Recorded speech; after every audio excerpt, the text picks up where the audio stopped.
Hello, Chahssad humi te na bonun ka khut jit lam hin domin ka ngai lut naw sang pen chibai ka hin boluwe zan lain ka YouTube channel ka lut le message khat ka muin Christmas man khom live wa lalung lai kum na sa chu hin uploadin ti ka zain hi chu ka hin sa ding hin hima sang chun chomcha na ang sunguwa ka holim nomin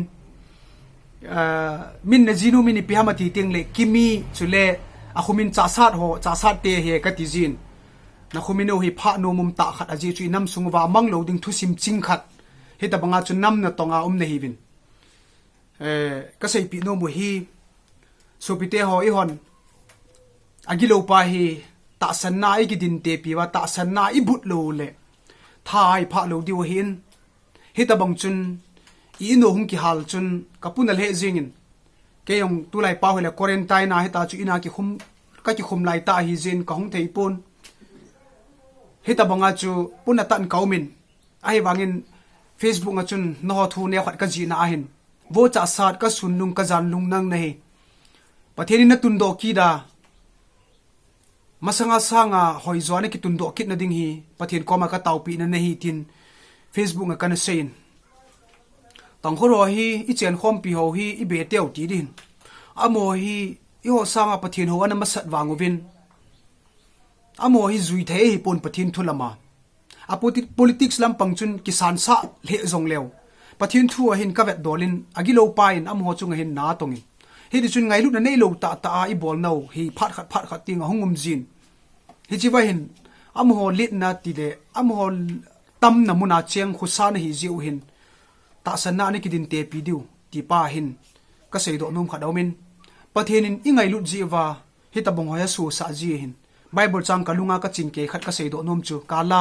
lamentation bung thum chang som thum le git ama thu sa thil pha thil si su ge la hi buwe lopina pathin changan koi thu sa a pathin thu sa ni tabang chun bunglin kung in la sim na chun su gim na kanom chu ke dinga mal som na atin ke yong chun kata sa damo na hi ka ki pe pa kai damo na ni pe hi katin aji chu angai lun ho chu asu gim ji mo nga hin pathin zalin ini ki hal ha bang na thi chu im sam puwin choi ka gelle pathinin masanga sangal hagaw la ta sa I hat che theina diwa I ko na win kalain ye chun ham phazo hi win amo zo ham si hi bovin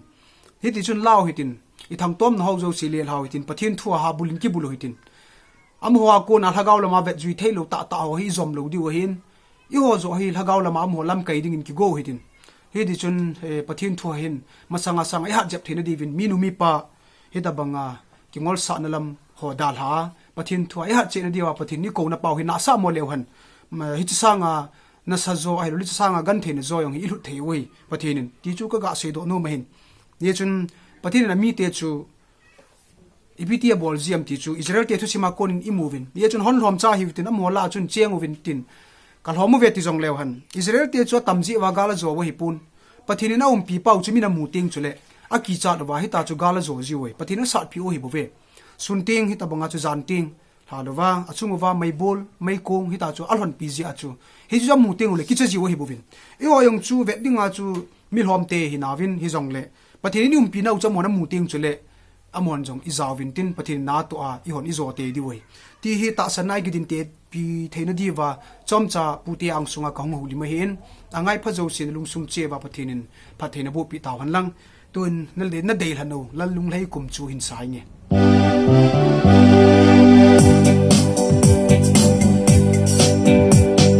lalung lai kum ipa pha chu tu hin ni tung ki ta ga chi deu han Bethlehem kho pa ma wan mi te la sa na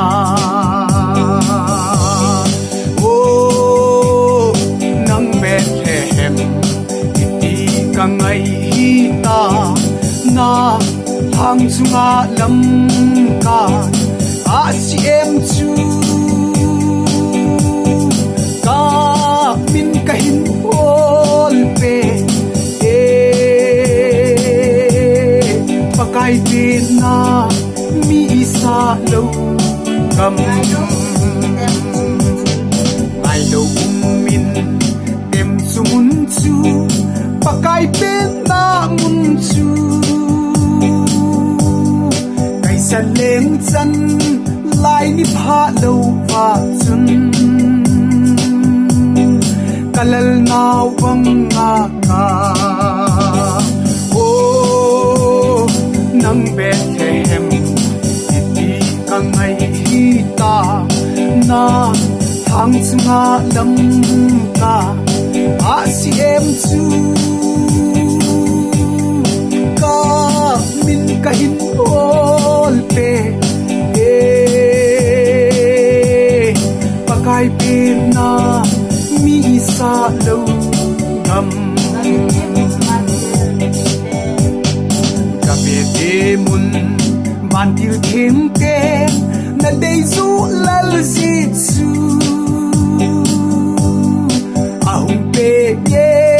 gan thai cha te yin pa bam nga I lem ni o nang Bethlehem iti kangai ta na Thangcha lam ka a si em chu ka min ka hin ol pe pakai pe na mi sa lo gam sam ta vin kel ngoi sing ho lung si mun na mun lung dan lo na a si kal gam lo ma chu ai chen hop ni